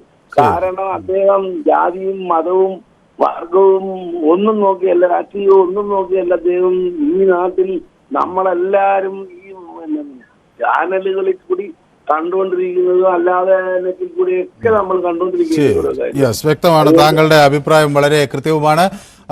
തോമസ് പറയുന്ന എല്ലാ ബജറ്റ് സമയത്തും BJP വിരുദ്ധരുണ്ടാക്കുന്ന സ്ഥിരം കലാപരിപാടികൾ ആണ് ഇതൊക്കെ എന്ന് പറയുന്നു. ഒപ്പം മറ്റു ചില പ്രേക്ഷകർ കൂടി എനിക്കൊപ്പം ചേരുന്നുണ്ട്. പ്രതാപൻ പിള്ളൈ പറയുന്നത് ഈ പൊതുവേദി ഒരു നല്ല പരിപാടിയാണെന്ന്. Prathapan Pillai, thank you so much. ഇങ്ങനെ പ്രേക്ഷകരെ ഇടയ്ക്കിടയ്ക്ക് പുകഴ്ത്തുമ്പോൾ ഞങ്ങളുടെ ആവേശം ഇരട്ടിയാവുകയാണ്. നമുക്ക് കൂടുതൽ പ്രേക്ഷകരൊക്കെ ആയിട്ട് സംവദിക്കാനൊക്കെ ഉള്ള ഒരു സമയം കൂടി പൊതുവേദിയിലൂടെ കിട്ടുന്നു. അത് വളരെയധികം സന്തോഷം തോന്നുന്നു. അത് നിങ്ങളുടെ അംഗീകാരം ഉണ്ട് എന്നറിയുമ്പോൾ വളരെയധികം പിന്നെ നിങ്ങളോട് സ്നേഹവും തോന്നുന്നു. തോമസ് മാത്തൻ പറയുന്നത് വനം വകുപ്പിന് കിട്ടിയ പണം കൃത്യമായി ഉപയോഗിച്ചിട്ടില്ല എന്നാണ് അറിയാൻ കഴിഞ്ഞത്. അത് ഒരു ശരിയായ ഒരു കാര്യമാണ്. നമ്മുടെ വനം വകുപ്പിന് ഈ മറ്റേ ഫെൻസിങ്, പ്രത്യേകിച്ച് ഈ കാട്ടാന വരുന്ന സ്ഥലത്തൊക്കെയുള്ള ഇലക്ട്രിക് ഫെൻസിങ് നടത്താനൊക്കെയുള്ള പണം വീണ്ട രീതിയിൽ ചെലവഴിച്ചിട്ടുണ്ടോ എന്ന ചോദ്യം ശക്തമായി ഉയരുകയാണ്. അത് സംബന്ധിച്ച് സർക്കാർ നിലപാട് വ്യക്തമാക്കണം. ക്യാപ്ചർ മൂവ്മെൻറ്റ്സ് പറയുന്നു തന്ന പൈസ ഇല്ലാതെ കണക്ക് കൊടുക്കൂ എന്നാണ് പറയുന്നത്. ചിലവഴിച്ചതിൻ്റെ കണക്ക് കൊടുക്കാത്തതുകൊണ്ടാണ് പണം കിട്ടുന്നത് എന്ന് പറയുന്നത്. ഗോളാന്തരം പറയുന്നു, ഗോളാന്തരത്തിൻ്റെ വാർത്തയൊന്നും ഞാൻ വായിക്കുന്നില്ല. ഗോളാന്തരം അങ്ങനെ ഒരിക്കലും പറയരുത്. ഗോളാന്തരത്തിൻ്റെ എല്ലാ മെസ്സേജും വായിക്കുന്ന ഒരാളാണ് ഞാൻ. ഗോളാന്തരം നമ്മുടെ സ്ഥിരം പ്രേക്ഷകനാണെന്ന് ഞാൻ ഇടയ്ക്കിടയ്ക്ക് പറയുകയും ചെയ്യുന്നു. പ്രത്യേകിച്ച് ഗോളാന്തരം ഇടയ്ക്കിടയ്ക്ക് എന്നെ അനുമോദിക്കുമ്പോൾ അതിൽ വല്ലാതെ അഭിമാനം കൊള്ളുകയും ചെയ്യുന്നു. സന്തോഷം. ഏതായാലും ഇന്നും പൊതുവേദിക്കൊപ്പം ഉണ്ട് എന്നറിഞ്ഞതിൽ സന്തോഷം. വൈശാഖ് പറയുന്നു, വാർത്ത കൊടുത്തപ്പോൾ പകുതി വാർത്ത മുക്കി. മന്ത്രിമാരെ നിയമിക്കുമ്പോൾ മതിയോ മതം നോക്കരുത്, കഴിവ് നോക്കി നിയമിക്കണം എന്ന് ആണ് അദ്ദേഹം പറഞ്ഞത് എന്നാണ് പറയുന്നത്. ഓക്കെ. സി പറയുന്നു, കേന്ദ്ര വാഴകൾ അവരെ കൊണ്ടൊന്നും കഴിയില്ല. അങ്ങനെ നമ്മളൊരു മന്ത്രിയെ വാഴ എന്നൊന്നും വിളിക്കുന്നത് ശരിയല്ല. നമ്മൾ ജനങ്ങൾ തിരഞ്ഞെടുത്ത ഒരു സർക്കാരാണല്ലോ അധികാരത്തിലുള്ളത്. അപ്പോൾ നമുക്ക് അവരോട് ഒരു സഭ്യമായ രീതിയിൽ ഇത് ചെയ്യാം. മാത്രമല്ല, വാഴകളെ അങ്ങനെ അധിക്ഷേപിക്കുന്നത് ശരിയല്ല. വാഴ നമ്മുടെ കേരളത്തിൻ്റെ ഒരു പ്രധാനപ്പെട്ട ഒരു കാർഷിക ഉൽപ്പന്നമാണ്. വാഴ നമുക്ക് പല ആളുകളും വാഴ കർഷകരായി കേരളത്തിലുണ്ട്. അത് ഒരു ഉപജീവന മാർഗമാണ്. അപ്പോൾ വാഴയെ അധിക്ഷേപിക്കുന്നത്, ഒരു അധിക്ഷേപിക്കാൻ ഉപയോഗിക്കുന്നത് വാക്കാക്കുന്നതും ശരിയല്ല എന്നാണ് എൻ്റെ അഭിപ്രായം. സുനിമോൾ പറയുന്നത്, വാക്കുകൾ പറയുമ്പോൾ ശ്രദ്ധിക്കണം, ജാതി പറയരുത് എന്നാണ് പറയുന്നത്. സുനിമോളുടെ അഭിപ്രായത്തോട് ഞാനും യോജിക്കുന്നു. സനൽകുമാർ പറയുന്നു, ഒരു ലോറി ചരലിൽ ഒരു ചാക്ക് സിമെൻ്റ് ഇട്ട് പാലം നിർമ്മിച്ച് തകർത്ത ബീഹാർ നീണാൽ വാഴട്ടെ എന്നാണ്. അത് പലപ്പോഴും ഈ ബീഹാറിൽ വെള്ളപ്പൊക്കമൊക്കെ ഉണ്ടാകുമ്പോൾ പാലങ്ങൾ എല്ലാം ഈ 2-3 വർഷത്തിനുള്ളിൽ തകർന്നു വീഴുമ്പോൾ അവിടെ തന്നെ വലിയ പ്രക്ഷോഭം ഉണ്ടാകുന്നു. അപ്പോൾ പണം കൊടുത്തുകൊണ്ട് മാത്രം കാര്യമില്ല, അത് നല്ല രീതിയിൽ ചെലവാക്കാൻ കൂടി എല്ലാവരും ശ്രമിക്കണം. എയിംസ് കൊണ്ടുവരാൻ നമ്മുടെ MP-മാർ ഒറ്റക്കെട്ടായി പ്രവർത്തിക്കണം എന്നാണ് പറയുന്നത്. ഗോളാന്തരം പറയുന്നത്, ക്രമസമാധാന വീഴ്ചയിൽ ഇപ്പം നമ്മൾ 1-ാം സ്ഥാനത്തായിരുന്നു. ഗോളാന്തരത്തിൻ്റെ അഭിപ്രായം വളരെ ഗൗരവമായി ന്യൂസ് 18 എടുക്കുകയാണ്. കാരണം ഈ ജനുവരി 1 മുതൽ കഴിഞ്ഞ 30 ദിവസം ഭയങ്കരമായ കുറ്റകൃത്യങ്ങൾ കേരളത്തിൽ ജനങ്ങൾ നടുങ്ങുന്ന തരത്തിലുണ്ടായി. ജനുവരി 1 പുതുവത്സര ദിനത്തിൽ 2 യുവാക്കൾ ഒരാളെ കുത്തിക്കൊല്ലുകയാണ്. വേറൊരാൾ ചെയ്യുന്നത്, അയാൾ പുതുവത്സര ഹാപ്പി ന്യൂ ഇയർ പറഞ്ഞില്ല എന്നതുകൊണ്ട് സുഹൃത്തിനെ 24 തവണ കുത്തുന്നു. അതുപോലെ കുട്ടിയെടുത്ത് വെള്ളമുള്ള ബക്കറ്റിൽ മുക്കുന്നു, കുട്ടിയെടുത്ത് കിണറ്റിലിടുന്നു, കാമുകിയെ ചുറ്റിക്ക് കൊണ്ട് അടിച്ചു കൊല്ലുന്നു. അങ്ങനെയുള്ള വളരെയധികം ക്രൂരമായ ചില പ്രവർത്തനങ്ങൾ ഈ നാട്ടിൽ നമുക്ക് കഴിഞ്ഞ ഒരു മാസം കാണാൻ കഴിഞ്ഞു. അപ്പോൾ അത് ഞാൻ ഇപ്പോൾ കേരളം ഒന്നാമതാണോ എന്ന് എനിക്കറിയില്ല, പക്ഷേ കേരളം ഇത് കുറ്റകൃത്യങ്ങൾ തടയാനുള്ള ശക്തമായ നടപടികൾ സ്വീകരിക്കണം എന്ന കാര്യത്തിൽ സംശയമില്ല. ഞാൻ അതിൽ ഗോളാന്തരം പറഞ്ഞതിനോട് പൂർണ്ണമായി യോജിക്കുകയാണ്. ഓക്കെ, ഇനി നമ്മുടെ അടുത്ത കോളർ ബാംഗ്ലൂരിൽ നിന്നാണ് അല്ലേ? സോറി ജോസഫ്, ഞാൻ ബാംഗ്ലൂരിൽ നിന്നാണെന്ന് അറിഞ്ഞെങ്കിൽ ഞാൻ കുറച്ചുകൂടി നേരത്തെ അങ്ങോട്ടേക്ക് വരുമായിരുന്നു. ബാംഗ്ലൂരിൽ ഇരുന്ന് പൊതുവേദി കാണുന്നു എന്നത് സന്തോഷം. ജോസഫ് ഞങ്ങളുടെ ഒരു സ്ഥിരം പ്രേക്ഷകനാണ്, അതുകൊണ്ട് എന്നോട് ക്ഷമിക്കും എന്ന് എനിക്ക് ഉറപ്പാണ്. ശ്രീ ജോസഫ് എന്ത് കരുതുന്നു ഈ കേന്ദ്രമന്ത്രിമാരുടെ ഈ പ്രതികരണം കേട്ടപ്പോൾ? Good evening Manu. Good evening. Good evening.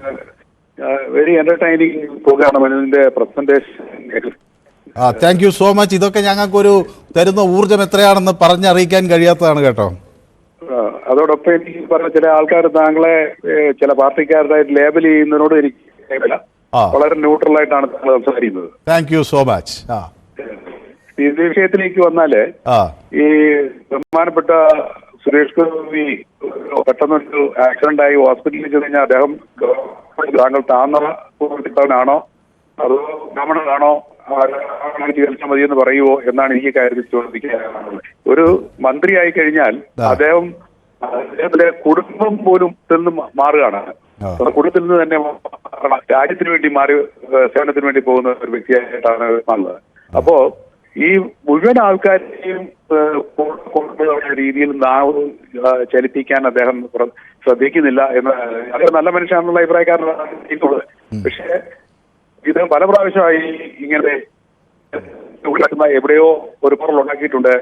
ഈ സബ്ക ഞങ്ങളുടെ കുലജാതനാണ് എന്നുള്ള തോന്നലൊക്കെ അതായത് നമ്മുടെ ജനാധിപത്യം ചേർന്നല്ല എന്ന് എനിക്ക് പറയാം. Yes, thank you so much. ഏതായാലും ബാംഗ്ലൂരിൽ ഇരിക്കുന്ന മലയാളികൾക്കെല്ലാം പൊതുവേദിയുടെ ആശംസകൾ. അവർ ഇങ്ങോട്ട് വിളിക്കുന്നു എന്നത് സത്യത്തിൽ എത്ര അധികം സന്തോഷം നൽകുന്ന ഒരു കാര്യമാണ്. ഇന്ന് സൺഡേ ആണ്, പലരും അവരുടെ അവധി ദിനം സ്വസ്ഥമായി ആഘോഷിക്കാനൊക്കെ, പ്രത്യേകിച്ച് ബാംഗ്ലൂരിലൊക്കെ എനിക്കറിയാം അവിടെയെല്ലാം കറങ്ങാനൊക്കെ പോകാനൊക്കെ ആളുകൾ ആഗ്രഹിക്കുന്ന ഒരു സമയത്തും പൊതുവേദിക്കൊപ്പം നിൽക്കുന്നു എന്നത് എത്ര കണ്ട് ആഹ്ലാദകരമാണ് എന്ന് പറയേണ്ടിയിരിക്കുന്നു.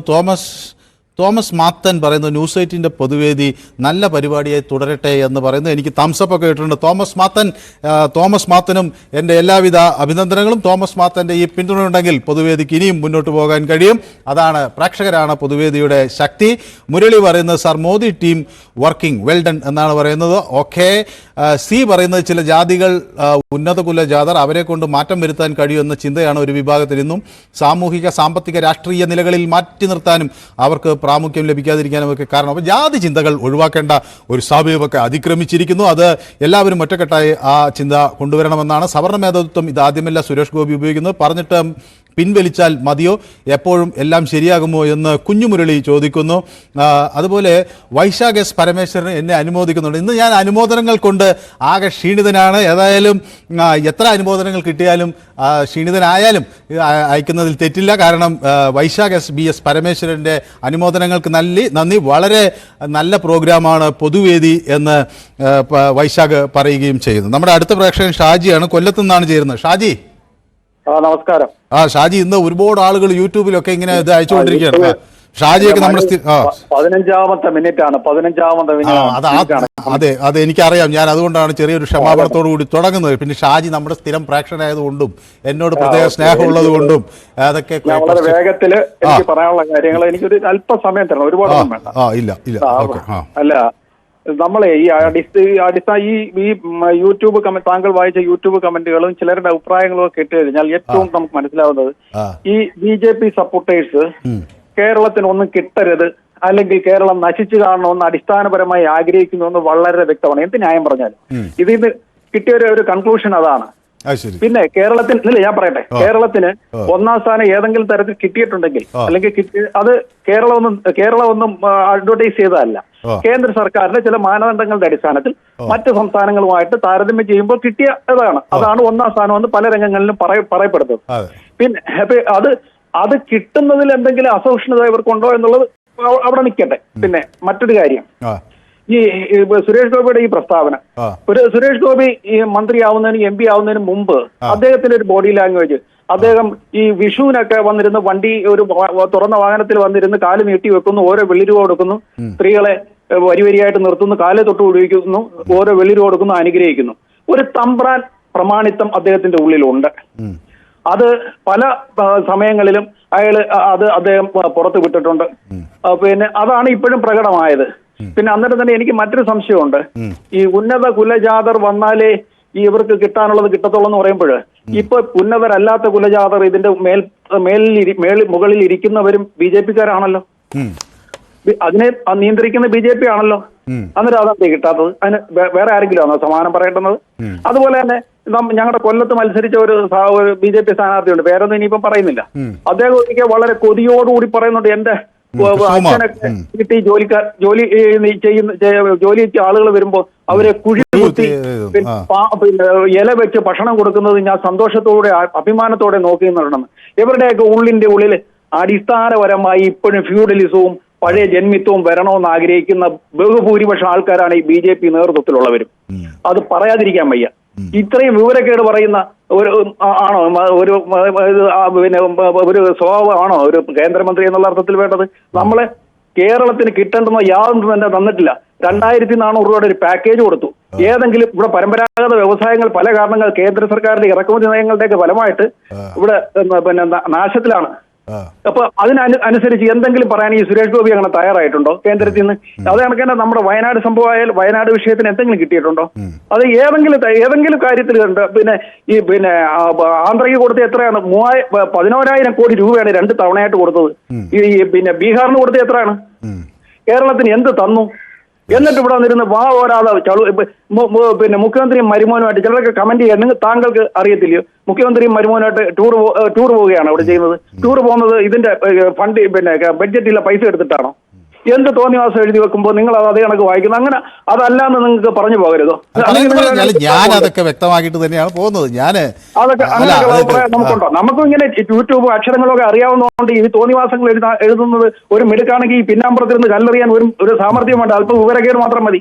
വ്യക്തമാണ്. ഏതായാലും താങ്കൾ അതിന് ഞാൻ അതുകൊണ്ട് ഇതൊക്കെ തിരുത്തി പോണേ തോന്നിവാസങ്ങൾ എഴുതുമ്പോൾ. അല്ല, അത് പ്രേക്ഷകർ മറ്റുള്ള ആളുകൾ അതിന് അഭിപ്രായം പറയുമ്പോൾ സ്വാഭാവികമായി തിരുത്തും. ഇപ്പം ഞാൻ നോക്കട്ടെ ശ്രീ ഷാജി, ഞാനിപ്പോൾ BJP-യുടെ പൃഷ്ഠം താങ്ങുകയാണ് എന്ന് പറയുന്നു എന്നൊരു അവതാരം. ഇപ്പം ഞാൻ BJP-യുടെ തെറ്റ് തിരുത്താൻ പോയാൽ അതായിരിക്കും പ്രശ്നം. ഞാൻ CPM അനുകൂലമായി മറ്റേ തിരിച്ചുള്ള ഭാഗം പേടിക്കുന്നില്ല. അല്ല, ഞാൻ ഒന്നിനും അതുകൊണ്ട് ഇല്ല, അതും പറയേണ്ടി വരും. അങ്ങനെ വരുമ്പോ അല്ല, അതും വായിക്കാം. കേരളത്തിലെ രാഷ്ട്രീയം കേൾക്കൂ ഷാജി, പറഞ്ഞതല്ല ഞാൻ കേട്ടില്ല. ഞാൻ പറയുന്നത് ഇനി ഷാജിക്ക് കേൾക്കാൻ വിമർശനമല്ല. പ്രതാപൻ പിള്ള പറയുന്നത് അന്തം കമ്മി എന്നാണ് പറയുന്നത് എന്നെ. അപ്പൊ ഇത് അതുകൊണ്ടാണ് ഞാൻ ഇതിൽ പൊതുവേദിയിൽ എപ്പോഴും നമ്മൾ അതിന്റെ സ്വഭാവം മനസ്സിലാക്കിയാൽ ഇപ്പോൾ ഒരാൾ ഒരു അഭിപ്രായം പറയുകയാണെങ്കിൽ പരമാവധി അതിനോട് വിയോജിക്കുന്ന ഷാജിയെ പോലുള്ള ആൾ വന്ന് അതിന്റെ മറു അഭിപ്രായം പറയുന്നതാണ് കുറച്ചുകൂടി അഭികാമ്യം എന്നുള്ളതുകൊണ്ടാണ് ഞാൻ പലപ്പോഴും മിണ്ടാതിരിക്കുന്നത്. പിന്നെ ചില ഘട്ടങ്ങളിൽ എനിക്കെതിരെ വിമർശനം ഉന്നയിക്കും. ഞാൻ BJP-കാരനാണ്, ഞാൻ കോൺഗ്രസ്സുകാരനാണ്, ഞാൻ അന്തം കമ്മിയാണ്, ഞാൻ ഭീരുവാണ്, ഞാൻ IC ബാലകൃഷ്ണനെ പേടിച്ച് നടക്കുന്ന ആളാണെന്നൊക്കെ പലതരം ആരോപണങ്ങൾ വരും. അപ്പോൾ ആ ഘട്ടങ്ങളിൽ മാത്രം ഞാനൊന്ന് പ്രതിരോധിക്കുള്ളൂ. കാരണം എനിക്ക് പ്രതിരോധിക്കാൻ ഈ ഒരു മാർഗ്ഗമേ ഉള്ളൂ.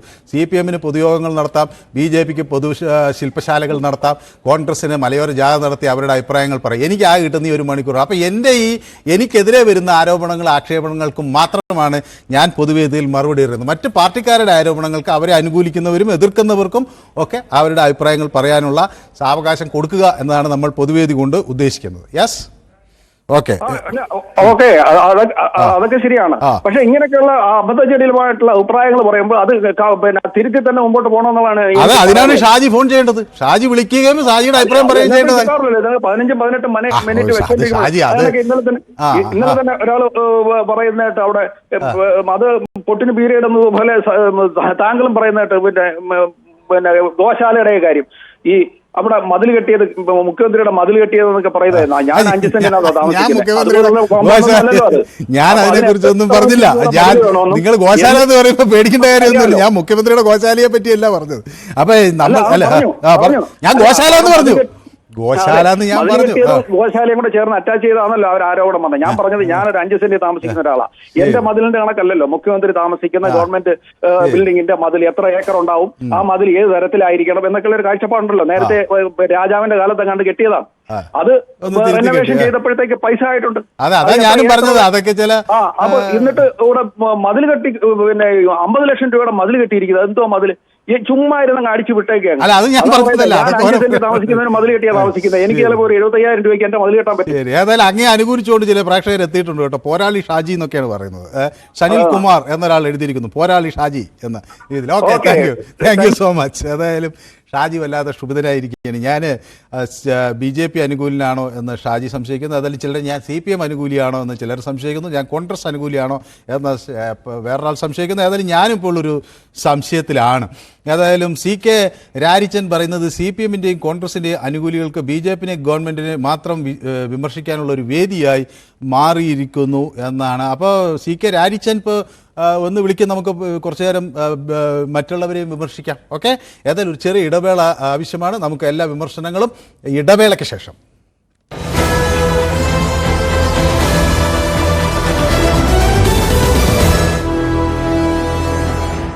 പ്രബുദ്ധ കേരളം എന്നാണ് മറ്റുള്ളവർ നമ്മൾ മലയാളികളെ വിശേഷിപ്പിക്കാറുള്ളത്. സാക്ഷരതയിൽ, ഉന്നത വിദ്യാഭ്യാസത്തിൽ, സാമൂഹിക സാമ്പത്തിക സൂചികയിൽ എല്ലാം നമ്മൾ മലയാളികൾ, കേരളം മറ്റ് സംസ്ഥാനങ്ങളെ അപേക്ഷിച്ച് ഏറെ മുന്നിലാണ്.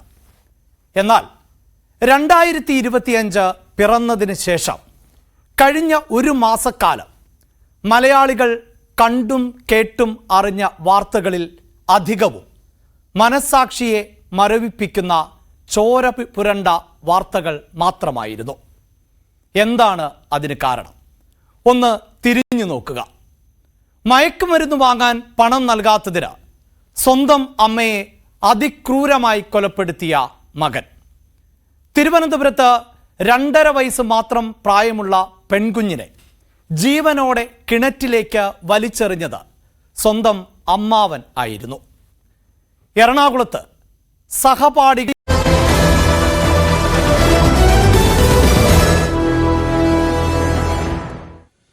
പൊതുവേദി തുടരുകയാണ്. ഇന്നത്തെ പൊതുവേദിയിൽ നമ്മളെ പൊതുവേദിയെ സ്നേഹിക്കുന്ന ഒരുപാട് പേർ ഇന്ന് പൊതുവേദിക്കൊപ്പമുണ്ട് എന്നത് വലിയ സന്തോഷമാണ്. സതി എഴുതുന്നു, Manu Bharath, you are great, I like പൊതുവേദി very much. Thank you Sathi. ഈ സതി ബാബുരാജിന് എൻ്റെയും ആശംസകൾ. ഇതിപ്പോൾ ഈ പൂച്ചണ്ടുകൾ അതുപോലെ ബൊക്കകൾ കൊണ്ട് വീർപ്പ് മുട്ടിക്കരുത് എന്ന് പറയേണ്ട ഒരു സാഹചര്യത്തിലേക്കാണ് കാര്യങ്ങൾ പോകുന്നതെന്ന് തോന്നുന്നു. പല ആളുകളും എനിക്ക് അഭിനന്ദനങ്ങൾ അറിയിക്കുന്നുണ്ട്. ജയകുമാർ എന്നോടൊപ്പം ചേർന്നിട്ടുണ്ട് പൊതുവേദിയിൽ, ഞാൻ കാണുന്നുണ്ട്. ഒപ്പം പിന്നെ സന്തോഷ് കുമാർ പറയുന്നു, സാർ നമസ്കാരം മനു സാർ, എല്ലാവരും അവരവരുടെ അഭിപ്രായം പറയട്ടെ, ചിലർ അഭിപ്രായം പറയുമ്പോൾ നന്നായി, ചിലർക്ക് പൊള്ളും എന്ന്. ഓക്കെ, അത് പറയട്ടെ എല്ലാവരും. അതിനാണല്ലോ നമ്മൾ പൊതുവേദി എന്ന് പറഞ്ഞ ആളുകൾ അരമണിക്കൂറാണ് ആദ്യം കൊടുത്ത് 1 മണിക്കൂറാക്കണമെന്ന് 1 മണിക്കൂറാക്കിയിട്ടുണ്ട്. വോളാന്തരം പറയുന്നു ഷാജി ഇന്ന് കുറച്ച് ദേഷ്യത്തിലാണല്ലോ, നിങ്ങൾ BJPയും കമ്മ്യൂണിസ്റ്റും ബംഗാളിൽ ഒന്നിച്ചാണ് ബ്രോ എന്ന് ഷാജി ഓർമ്മിപ്പിക്കുന്നു. Okay, yes. ഏതായാലും സെബാസ്റ്റ്യൻ ചെറമേൽ നോ ടാക്സിനെ പറ്റി എന്തോ അഭിപ്രായം പറയുന്നുണ്ട്. ഓക്കെ, ഏതായാലും ഇതൊക്കെ ഇത്തരം പ്രതികരണങ്ങളും പ്രതിഷേധങ്ങളും ഒക്കെ പല വശങ്ങളിലുണ്ട്. ഒപ്പം പല ആളുകളും നമ്മളെ പിന്നെ അനുമോദിച്ചുകൊണ്ടും എഴുതുന്നുണ്ട്. പ്രതാപൻ പിള്ളൈ പറയുന്നത് എന്നെ ഉദ്ദേശിച്ചല്ലെന്നാണ് തോന്നുന്നു. ഓക്കെ, അന്തം കമ്മിയെന്ന് വിളിച്ചപ്പോൾ അതുകൊണ്ടാണ്. ഫോൺ ഒഴിവാക്കൂ, കമൻറ്റ് മാത്രം വായിച്ച് ഫോൺ വിളിച്ച് ഓരോരുത്തർ വെറുപ്പിക്കുന്നു എന്ന് തോമസ് കളരിക്കൽ പറയുന്നു. നമ്മളിത് എല്ലാവർക്കും വേണ്ടി തുറന്നു വെച്ചിരിക്കുകയല്ലേ തോമസ് കളരിക്കൽ. താങ്കൾ നമ്മുടെ പൊതുവേദിയുടെ ഒരു സ്ഥിരം പ്രേക്ഷകനാണ്, യൂട്യൂബിൽ ഇത് കാണുന്നു, ഞാൻ ഈ കമൻറ്റൊക്കെ വായിക്കുന്നുണ്ട്.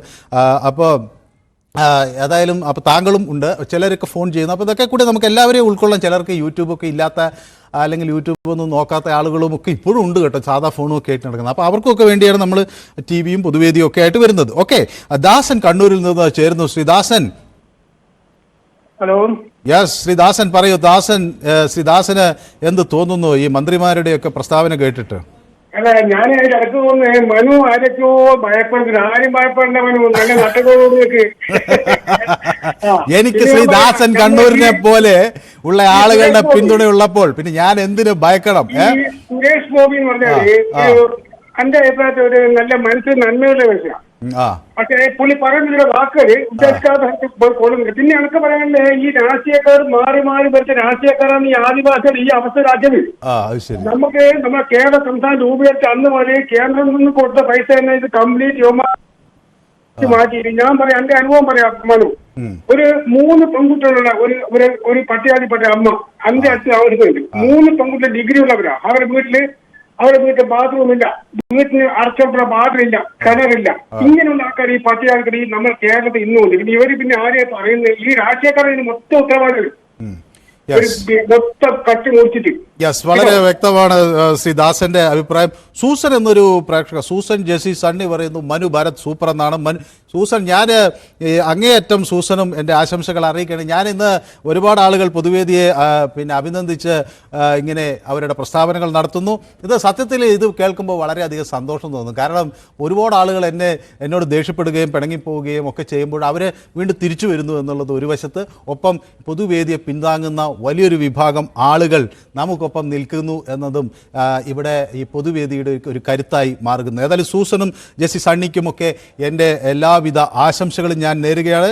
എന്നെ സൂപ്പർ എന്ന് പറഞ്ഞതിൽ ഞാൻ താങ്ക് യു എന്നും പറയുന്നു.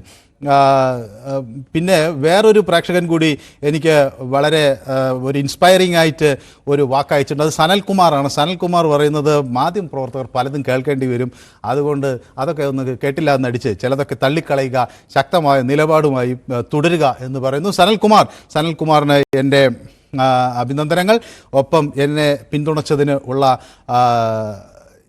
സ്നേഹവും. മൊയ്തീൻ കുട്ടി എനിക്ക് ബിഗ് സല്യൂട്ട് ഉണ്ട് എന്ന് പറയുന്നു. ഓക്കെ, മൊയ്തീൻ കുട്ടിയുടെ ബിഗ് സല്യൂട്ടും ഞാൻ സ്വീകരിക്കുന്നു. Very good.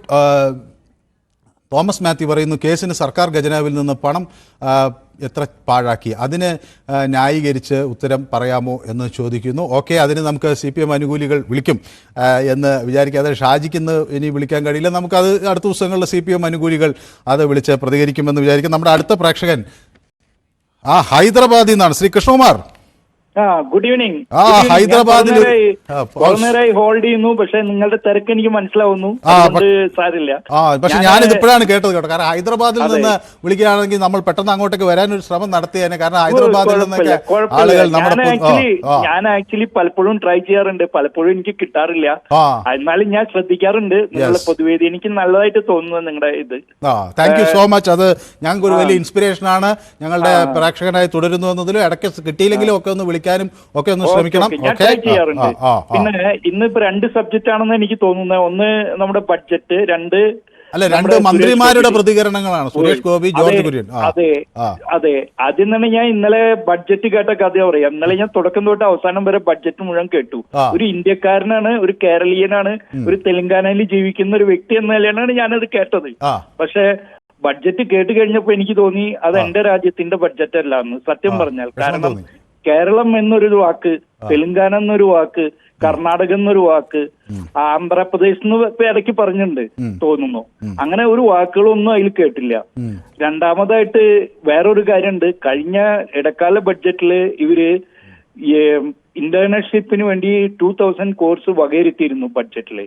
ഇപ്പൊ വരുന്ന റിപ്പോർട്ട് എന്താന്ന് കണ്ടത് 300 കോടി രൂപ മാത്രമേ അതിൽ ചെലവഴിച്ചിട്ടുള്ളൂ. ബാക്കി പൈസ മുഴുവൻ വേസ്റ്റ് ചെയ്തു.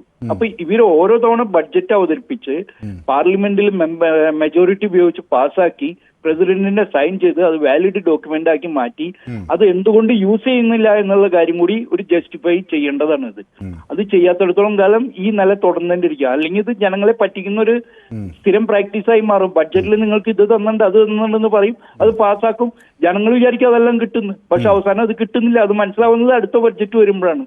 അതിനിടയിൽ ഇതിന്റെ ഒരു ഡോക്യുമെന്റ് വരുന്നില്ല. ഇതെല്ലാം പബ്ലിക് ഡൊമൈനിൽ പബ്ലിഷ് ചെയ്യേണ്ട ഒരു കാര്യമാണ്. അതെന്തോ ഇത് നമ്മൾ ഈ ഇന്നത്തെ സബ്ജക്റ്റിൽ വേണ്ടതാണെന്ന് തോന്നുന്നില്ലെങ്കിലും ജനങ്ങളെ അറിയാൻ വേണ്ടി ഞാൻ പറഞ്ഞെന്ന് മാത്രമേ ഇത്. രണ്ടാമതായിട്ട് പിന്നെ നമ്മുടെ സുരേഷ് ഗോപിയുടെ കാര്യം പിന്നെ പറയണ്ട. അങ്ങോട്ട് പിന്നെ പലപ്പോഴും ഇങ്ങനെ പലതും വിളിച്ചു പറയും, അത് കഴിഞ്ഞ് കുറച്ച് കഴിഞ്ഞാൽ അത് മാഞ്ഞു പോകും എങ്ങനെയെങ്കിലും. എനിക്ക് തോന്നുന്നത് സുരേഷ് ഗോപി ഇന്ന് കാണിച്ചത് ഒരു സിനിമയിലൊക്കെ നമ്മൾ കണ്ടിട്ടുണ്ട് പലപ്പോഴും.